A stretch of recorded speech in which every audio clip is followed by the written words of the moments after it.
그러니까 대법원과 헌법재판소의 관계 같은 것들이 우리 학계나 실무에서나 조금씩 문제가 된 부분들이 있습니다. 그렇죠? 네. 예.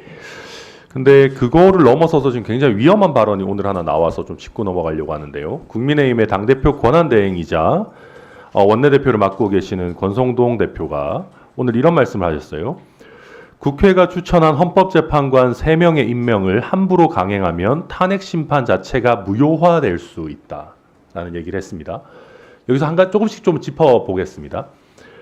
후보자께서 보셨을 때 국회가 추천한 헌법재판관 3명이 임명이 되면 그것이 탄핵 심판을 무효화할 사유에 해당한다고 생각하십니까?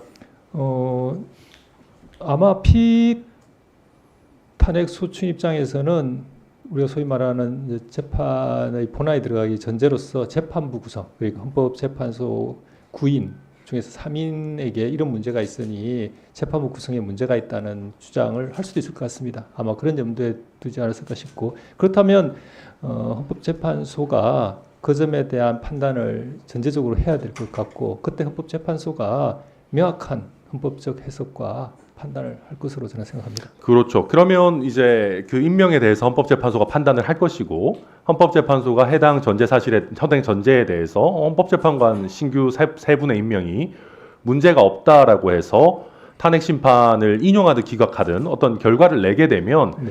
그 최종적인 판단에 대한 책임도 당연히 헌법재판소가 지는 것이고, 이 헌법재판소의 탄핵 심판에 대해서는 불복이 가능한 수단이 현재로서는 없죠. 그렇습니다. 그럼 만약에 대법원에서, 그러니까 피소추인 측이나 아니면 지금 여당인 국민의힘 측에서 해당 헌법재판소의 헌법재판관의 임명이 무효이기 때문에 탄핵 심판이 무효이다라는 네. 주장을 하며 대법원에 이 헌법재판 탄핵 심판 결정의 효력을 다투는 소를 제기한다면은 이 소가 적법하겠습니까? 제가 그 부분에 대해서는 뭐 숙고를 해보거나 아니면 이전에 생각해 본 적은 없습니다만, 이런 통상의 우리가 아는 법 상식이나 그다음에 사업 질서에 비춰본다면 그러한 판단을 해도 헌법재판소에서 해야 되지 않을까 싶긴 한데, 그건 제가 깊은 연구가 없고 생각이 없다는 점을 전제로 말씀드립니다. 네네, 제가 생각해도 당연히 탄핵 심판에 대해서는 헌법재판소가 결정하는 것이고, 그 절차적인 위법이 있는지 해당 절차가 효력이 있는지 없는지에 대한 판단 역시도 헌법재판소의 몫일 거라고 생각합니다. 거기에 대해서 대법원이 추가적인 심사를 하는 것은 우리 현재 사법체계상에서는 가능하지 않을 것이라고 생각하는데, 방금 후보자께서 말씀하셨지만 추가적인 연구가 필요하다 하더라도 제 주장에 원론적으로는 동의하시는 것이죠? 그렇습니다. 그러면 지금 이 얘기는 자칫 잘못하면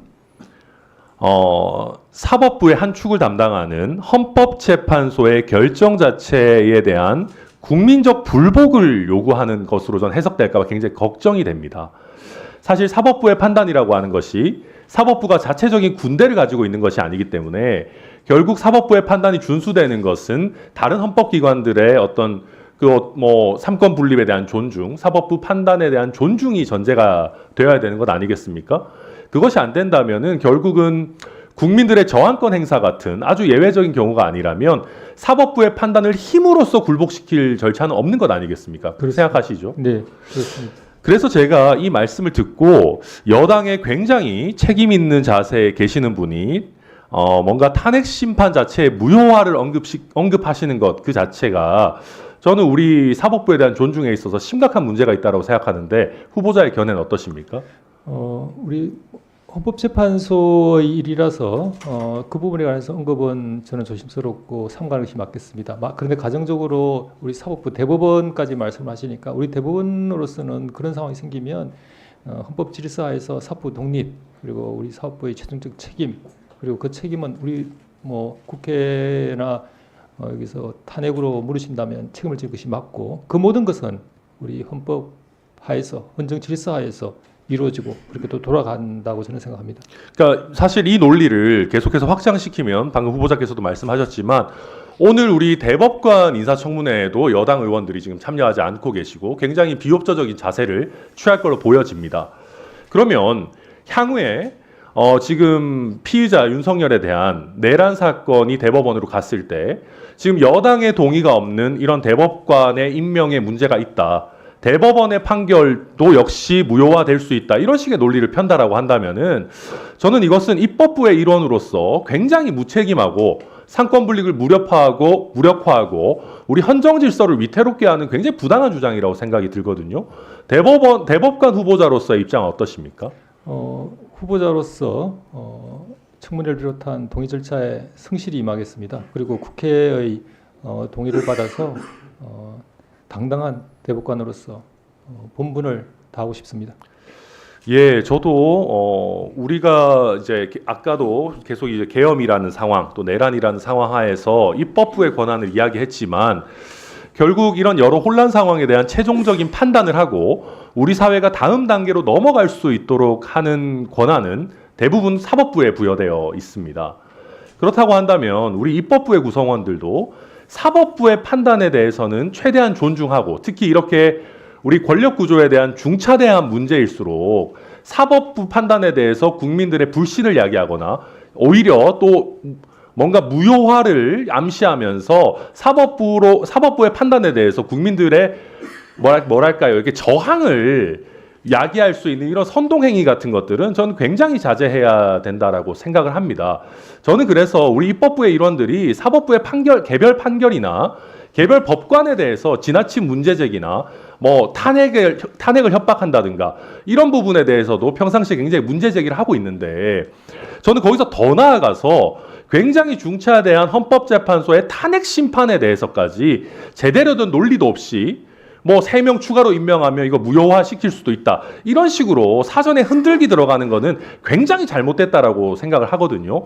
이 부분이 비단 헌법재판소의 문제가 아니라 우리 사법부의 신뢰도 계속 영향을 주는 만큼 저는 후보자께서도 이런 여당의 잘못된 행태에 대해서는 좀 따끔하게 말씀하실 필요도 있지 않나 생각합니다. 저를 비롯한 우리 사법부 구성원 모두는 헌법을 수호하고 사법부 독립의 의지를 굳건히 가지고 있습니다. 그 점에 대해서 다시 한번 분명히 한다 그렇게 말씀을 드리고 싶습니다. 예, 전하람 위원님 수고하셨습니다. 자, 그러면 지금부터 잠시만 주목해 주시기 바랍니다. 제가 구독자분들을 위해서 선물 하나를 준비했는데요. 제가 항상 여러분들께 드리는 말씀이 있습니다. 뉴스만 평소에 잘 챙겨보셔도 돈이 되고 돈을 벌 수 있다라고 말씀을 드렸는데요. 여러분들은 여기 보시는 삼성전자 뉴스를 보고 어떤 생각이 드세요? 아니면 정치인들의 뉴스, 날씨 뉴스를 보고는 어떤 생각이 드시나요? 그냥 뉴스만 보고 끝내는지 아니면 이 뉴스를 어떻게 이용할 수 있는지 이 부분을 고민하고 계시는지를 되물어보고 싶습니다. 그 이유가 뭐냐 하면 제가 지난번에 여러분들께 뭐라고 말씀을 드렸었죠? 지금은 반도체 섹터를 눈여겨보셔야 한다고 말씀드렸습니다. 그리고 나서 이런 썸네일들 뉴스를 통해서 많이 보셨을 겁니다.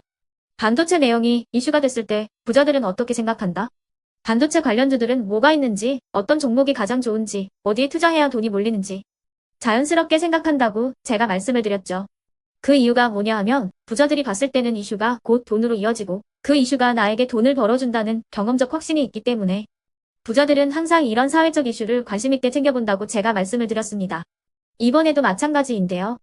제가 지난번에 시청자분들과 함께하는 주식으로 수익 내기 이벤트를 진행했었죠. 당연히 100% 무료로 진행을 했었고요. 여기 보시면 아시겠지만 제가 지난번에도 구독이라고 보내주신 모든 시청자분들께 반도체 관련주 중에 가장 크게 급등할 딱 한 종목, 많은 종목도 아니라 한미반도체 한 종목을 여러분들께 추천드렸어요.